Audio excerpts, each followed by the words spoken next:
안녕하세요. 결혼 생활 2년 만에 이혼하게 된 여자입니다. 저라고 잘한 건 없지만 그래도 사연 들으시는 분들이 저 대신에 그 사람들 욕 좀 시원하게 한번 해주신다면 제 마음이라도 혹시 조금이나마 후련해질까 싶어서 이렇게 사연 한번 적어봅니다. 저한테는 오빠가 한 명 있어요. 34인데 아직도 장가를 못 간 오빠예요. 어려서부터 아들 소중히 하는 집안 분위기에 저는 사실 오빠랑은 사이가 썩 좋지 못했어요. 집안 형편이 어려운 상황인데도 하고 싶은 공부 다 해가며 집안의 지원을 싹 다 몰아받는 오빠가 마음에 안 들었거든요. 학교 공부만 충실히 해도 좋은 대학 갈 수 있다는 말들이 무색하게 저는 학창시절에 그렇게 공부를 잘하는 편이 아니었어요. 나름 최선을 다해 공부했지만 서울에 있는 대학교는 꿈도 꿀 수 없었고 그나마도 합격한 지방국립대는 문턱도 밟아보지 못했습니다. 그런 대학 나와서 뭐 했으냐고 헛돈쓸바에 돈이나 벌라는 부모님 덕분에 말이지요. 그래서 근처에 있는 전문대에 들어가게 되었고 졸업하고부터 근처에 있는 평범한 중소기업에 들어가서 격리일을 하게 되었습니다. 아무튼 제가 취직을 하고 나서 우연찮게 남편과 만나게 되었습니다. 홀어머니 밑에서 자라온 남편도 집안 형편 때문에 대학을 가지 못한 상황이었지만 그래도 저처럼 어찌어찌 그 환경 이겨내고 열심히 사는 사람처럼 보였습니다. 중고차 영업소에서 영업사원을 하던 남편과 저는 연애를 하게 되었고 별다른 문제 없이 만남을 이어오다가 결혼을 하게 되었습니다. 결혼 이야기가 오가면서 시어머니께서 아들 장가갈 때를 위해 평생을 아끼고 모아온 돈이라고 하시면서 8천만 원이 든 통장을 건네주셨습니다. 시어머니는 참 기품 있어 보였고 아들 자식이라고 하나 있는데 여태껏 공부 못 시켜준 게 한이라며 돌이켜보니 이 돈을 아들한테 투자했으면 좋았을 걸 이제 와서 생각해보니 후회만 남는다고 하시더라고요.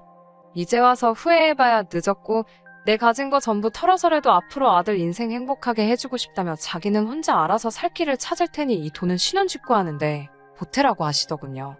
시어머니는 참 좋은 분 같았습니다. 그때는 이게 다 연기라는 걸 당연히 생각해본 적이 없었지요.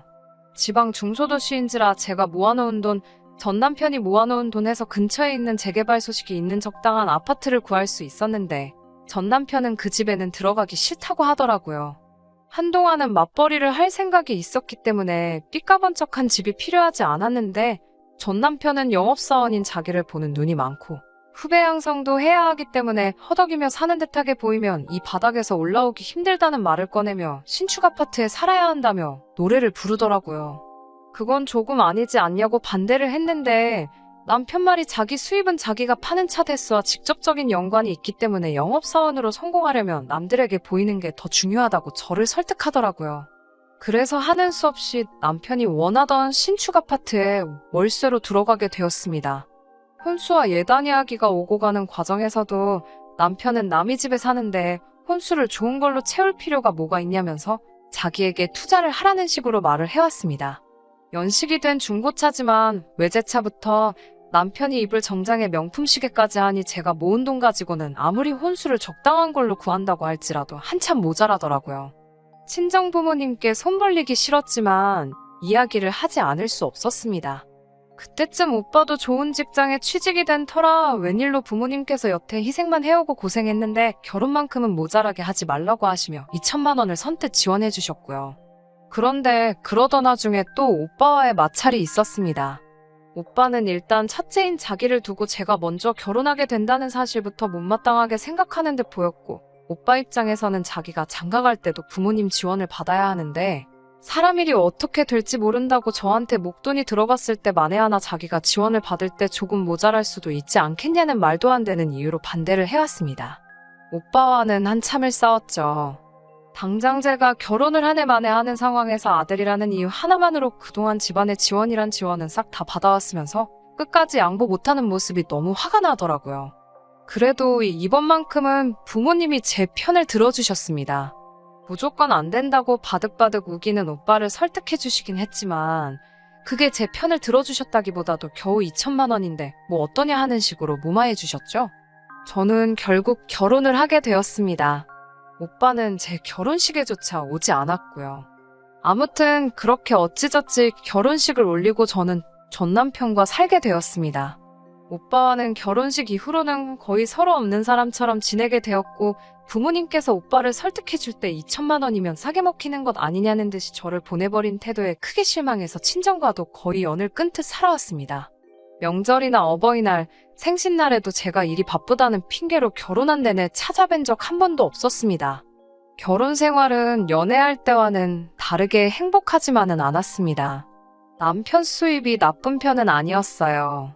결혼할 때 마련해준 외제차랑 명품 시계가 정말 도움이 되었던 건지 남편의 판매 실적은 나날이 좋아졌고 벌어다주는 돈도 연애하던 시절에 비해서도 훨씬 많아졌습니다. 없이 살아와서 그랬나, 돈이 곧 행복의 척도이지 않겠냐고 생각했던 제가 참 바보 같았네요. 하루는 남편보다 먼저 퇴근해서 집에 들어왔는데 남편이 휴대폰을 두고 나갔더라고요. 그때쯤에 남편이 집에도 늦게 들어올 때가 잦았고 전화가 오면 베란다에 나가서 통화를 한다거나 영 미심쩍은 일들이 많았어서 혹시나 하는 마음에 남편 휴대폰을 들여다봤습니다. 별다른 징후는 찾아낼 수 없었는데 충격적인 문자 하나를 보게 되었습니다. 그때쯤 혹시나 해서 국민임대 아파트에 응모한 적이 있는데 당첨이 되었더라고요. 남편은 저한테 떨어졌다고 말했었거든요. 정말 손이 바들바들 떨리더라고요. 그날 퇴근한 남편 불러 세워서 이게 뭐냐고 따졌죠. 남편 하는 말이 계약 안 해도 불이익 없다는데 그게 뭐가 중요하다고 저를 무시하고 방으로 들어가려 하더라고요. 그게 중요한 거냐고, 왜 당첨 사실을 숨기고 나한테 거짓말을 했냐고 하니 오히려 저한테 불같이 화를 내더라고요. 그딴 데 가서 살고 싶지 않다고요. 지금도 똑같이 월세 내고 살고 있는데 결혼한 지 얼마나 됐다고 똑같은 월세집에 가서 살려고 하느냐고요. 그런 데는 거지들만 가서 사는 데라고.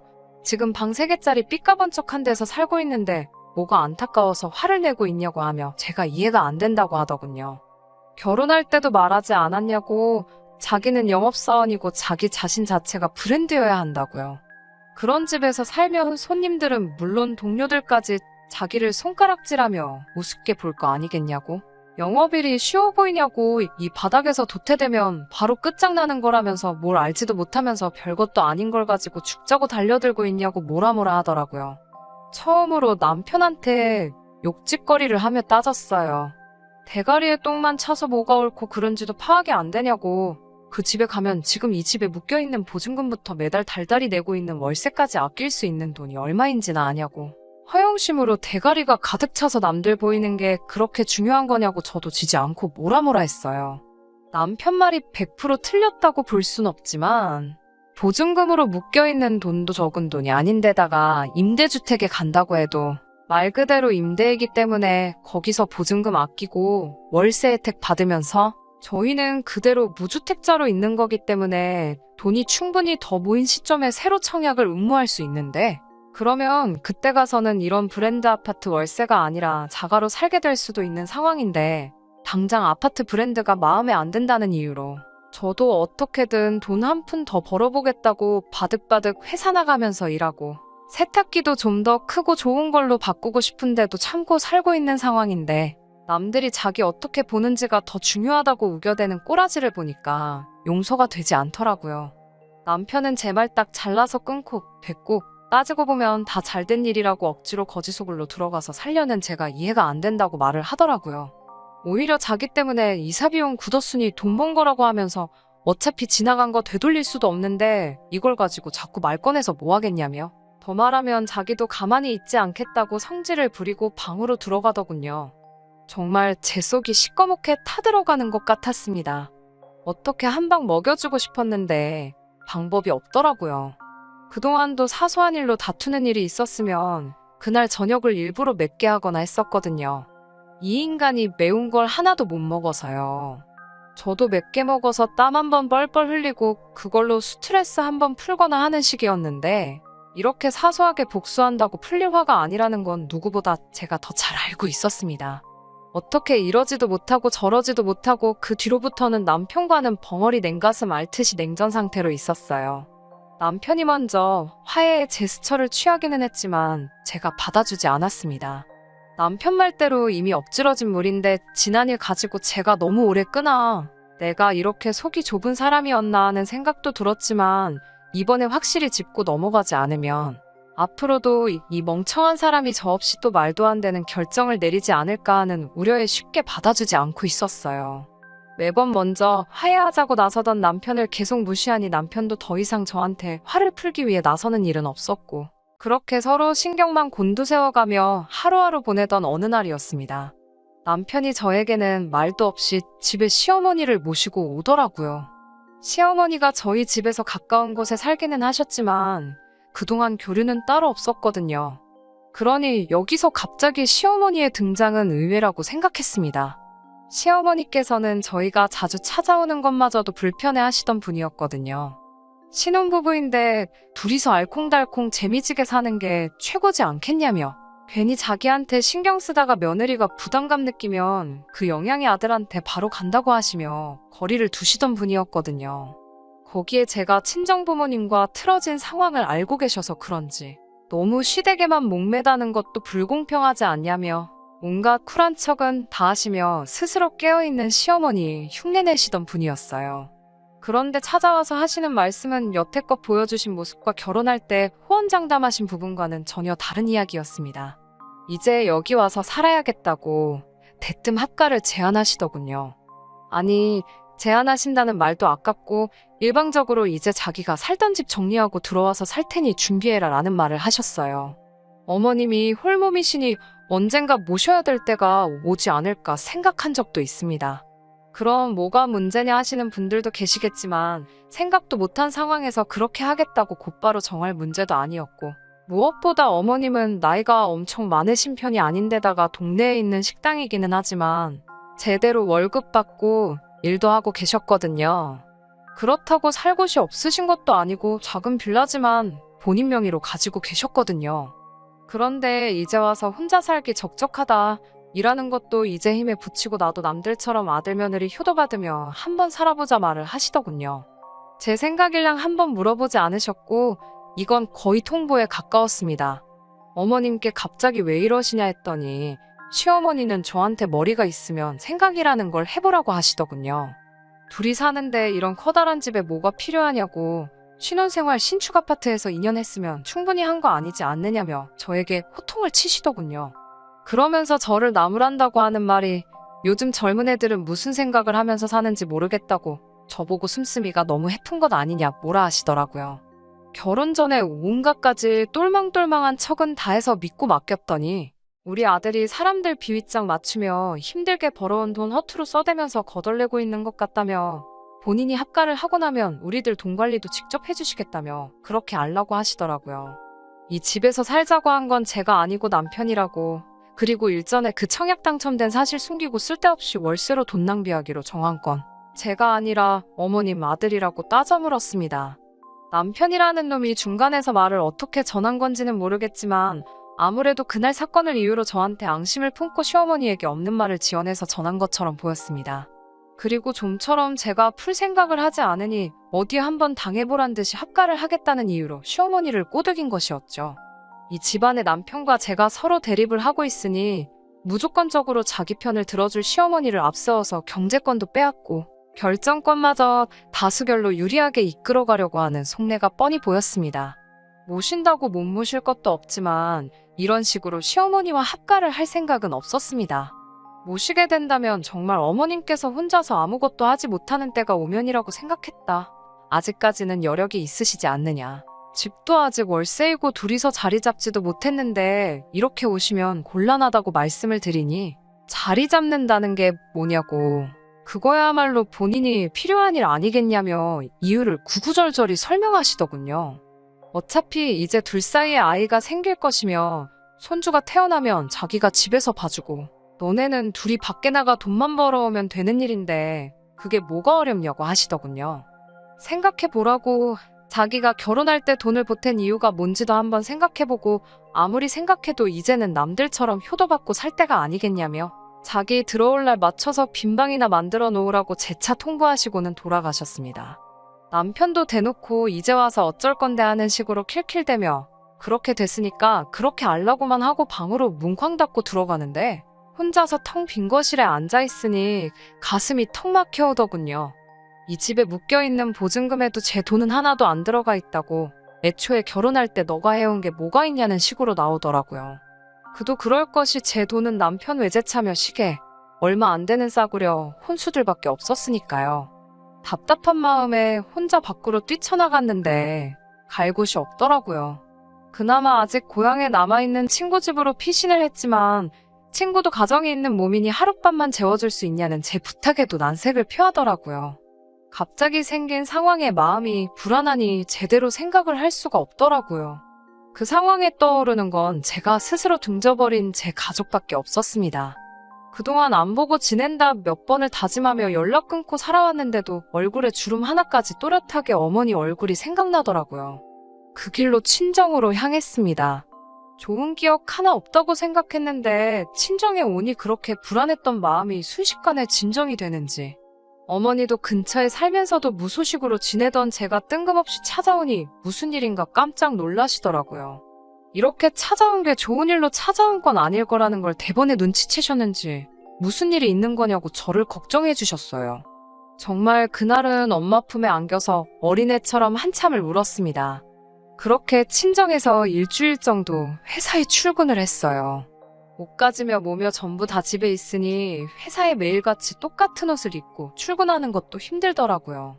그래서 회사의 사정을 설명해 월차를 내고 남편 출근한 시간에 옷까지 좀 챙기러 몰래 집으로 들어갔습니다.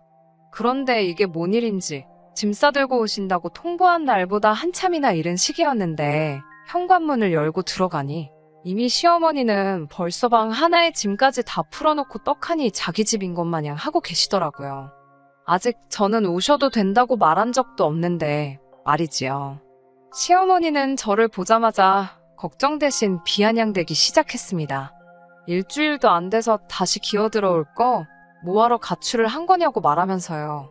제가 속이 뜨끔해서 그랬던 건지 아니면 시어머니와 며느리라는 관계를 뺀다고 하더라도 어른이기 때문에 거기에 맞서지 못한 건지 아무 말도 못하고 짐도 챙기지 못하고 그냥 밖으로 나와버렸습니다.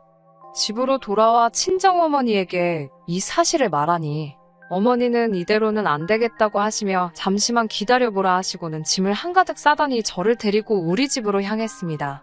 다시 문을 열고 들어가니 시어머니는 제가 혼자 다시 온 건 줄 알았는지 여기가 어디라고 또 기어들어오냐고 소리지시다가 사돈인 친정엄마를 보고 흠칫하시더라고요. 그리고 두 사람의 무지막지한 기싸움이 시작되었습니다. 시어머니께서 사부인이 여기는 무슨 일로 오셨냐 먼저 말을 꺼내셨고 어머니는 한순간도 지지 않고 시어머니를 향해 늙음하게 적적하니 딸이랑 같이 살러 왔다는 대답을 하시더군요. 시어머니가 이건 무슨 말인가 하는 표정으로 벙쪄서 아무 말도 잊지 못하고 친정어머니만 쳐다보고 있는데 어머니가 이어서 말을 또 꺼내셨어요. 사부인께서도 아들하고 같이 살러 들어오신 거 아닌가요? 저도 같은 이유로 여기 와 있는 겁니다. 라고 말씀하시고는 시어머니가 짐을 풀어놓은 방으로 싸우신 짐을 풀기 시작하면서 시어머니 물건들을 밖으로 다 빼기 시작했습니다. 사부인은 혼자시니 작은 방 써도 되는 것 아닌가요? 하고 웃으시면서 말이에요. 그렇게 서로 눈치만 보던 두 사람의 원성이 점점 커지기 시작하더니 말싸움으로 번지기 시작했습니다. 그렇게 한참 큰 소리가 오가며 실랑이가 벌어지고 있는 가운데 현관문 비밀번호가 눌리는 소리가 나더니 남편이 들어왔어요. 남편은 상황 설명도 듣지도 않고 시어머니 옆으로 가서 자기 엄마 편을 들더군요. 저와 친정엄마가 시어머니를 머릿수로 압도하고 있다고 해도 남자인 남편이 와서 언성을 높이고 있으니 상황이 또 급변하기 시작했어요. 저희 쪽에서 이 집에 기여한 게 뭐가 있냐며 보증금도 자기들 돈이고 저보고 아무것도 없이 와서 이 집에 얹혀 사는 주제에 실질적인 가장이 결정한 일에 토를 단다고 생색을 내는 말에 갑자기 그동안 참아왔던 열이 확 오르더라고요. 저는 그 길로 옷방으로 쓰고 있던 작은 방으로 달려갔어요. 그리고 제가 결혼할 때 해준 명품 시계를 꺼내 바닥으로 던져서 아주 개박살을 내버렸습니다. 정장도 홀랑 꺼내서 가위로 다 잘라버렸어요. 따라 들어온 남편이 박살난 시계를 보더니 제 멱살을 잡더군요. 아무리 비싼 시계라지만 저와 함께한 시간이 얼마인데 시계 하나 박살난 걸 가지고 저러니 같이 지내온 시간이 다 무언가 싶었습니다. 제가 멱살을 잡혀있는 걸 보고 친정어머니도 눈이 뒤집혀서 남편에게 달려들었지만 남자 힘을 이겨낼 수가 있나요? 어머니는 곧장 내동댕이 쳐졌고 저는 머리채까지 잡혀 밖으로 끌려 나오는 와중에 또 한 번 현관문이 열리는 소리가 들렸습니다. 어머니 연락을 받고 퇴근하고 곧장 이리로 오신 친정아버지였습니다. 혼자 오신 게 아니라 저랑 연을 끊은 오빠까지 데리고 오셨어요. 정말 의외였던 건 문이 열리고 나서 제가 남편한테 붙들려 있는 모습을 본 오빠가 앞뒤 사정 가리지 않고 그 길로 바로 남편한테 달려들었다는 거예요. 공부만 했던 새님이 취미로 유도를 하던 남편을 이길 리는 만무하죠. 몇 번을 내동댕이 쳐지고 바닥에 넘어지는데도 오빠는 소리를 지르며 남편에게 악착같이 달려들었고 뒤늦게 합류한 친정아버지까지 가세하니 아무리 운동을 한 남편이라도 그 둘을 떨쳐낼 수가 없었습니다. 제가 등지고 살았던 제 가족이 저를 위해 이렇게까지 해주는 모습을 보니 용기가 나더라고요. 두 사람 떼어내느라 헉헉대고 있는 남편 앞으로 다가가 뺨을 한 대 올려붙였습니다. 얼마나 세게 때렸는지 제 손이 다 아플 정도였어요. 저는 씩씩대면서 한 달에 150씩 월세로 벌어가며 네 엄마 모시고 네 혼자 잘 먹고 잘 살라고 소리 질렀어요. 시어머니한테도 가출하고 기어들어온 게 아니라 내 물건 가져가려고 온 거라고, 이혼할 거니까 아들한테 잔뜩 효도받으며 남은 여생 즐기라고 말하고 밖으로 나왔습니다. 나오는 길에 주차장에 서 있는 남편 차가 보이길래 구둣발로 몇 번 걷어차주고 나왔습니다. 별로 튼튼하지도 않은 차가 뭐가 그렇게 비싼 건지 흠집나고 유리 깨지는 건 국산차랑 똑같더라고요. 부모님도 부모님이지만 저를 엄청 싫어하는 줄만 알았던 오빠가 만신창이가 되어있는 모습을 보니 눈물이 저절로 나오더라고요. 오빠 말로는 남편이 첫인상부터 좋지가 않아 그때는 나름 결혼을 말리고 싶던 마음에 그렇게 말을 했던 거라고, 오해가 있다면 풀면 되지 않겠느냐며 저에게 그동안의 일을 사과해왔어요. 오빠가 다니는 회사 법무팀 인맥으로 솜씨 좋은 이혼 변호사를 소개받게 되었고 재판 과정에서 파탄의 원인이 된 남편에게 위자료를 청구받을 수 있었습니다. 혼인기간이 짧아 재산분할이 안 된다는 말을 들었는데 제가 맞벌이하면서 벌어온 돈과 재산을 늘리기 위해 기여한 부분을 인정받아 아파트 보증금으로 묶여있는 돈과 저축한 금액의 30%를 받게 되었습니다. 남편이 벌이가 늘었다 한들 외벌이로 브랜드 아파트에 월세와 외제차 유지비를 감당하기 힘들었는지 다시 시어머니가 살던 작은 빌라로 들어갔다고 하네요. 거기에 아내를 두들겨 팼다는 안 좋은 소문이 돌기 시작하더니 남편이 결혼 전에 말한 대로 남들 보는 눈이 있어서 그랬나, 이 지역에서는 더 이상 장사하기 힘들 정도가 돼요. 결국 시어머니 혼자 살던 작은 빌라까지 정리해서 더 작은 지방으로 이사를 가게 되었다는 소식까지 들었습니다. 정말 바람만 조금 불어도 날아갈 것 같은 새님인 오빠가 남편에게 달려들었던 생각을 하면 아직도 고맙기도 하고 웃음도 나고 하네요. 남편은 말 그대로 남의 편이었을 뿐이고 오직 제 편을 들어주는 건 아무리 미워도 제 가족밖에 없다는 생각이 듭니다. 저도 아픈 과거 딛고 일어나 얼마 전에 새로운 직장을 구하게 되었고 이제 가족들과 함께 새로운 출발을 준비하고 있습니다. 댓글로라도 제 전남편 욕이라도 한번 시원하게 해주시고 앞으로 저한테도 좋은 일과 좋은 만남이 있기를 바라주신다면 참 감사하겠습니다. 이만 사연 마치도록 하겠습니다. 끝까지 들어주셔서 감사합니다. 오늘의 사연은 여기까지입니다. 구독과 좋아요, 알람 설정 부탁드리고 더 좋은 사연으로 다시 찾아뵙겠습니다. 감사합니다.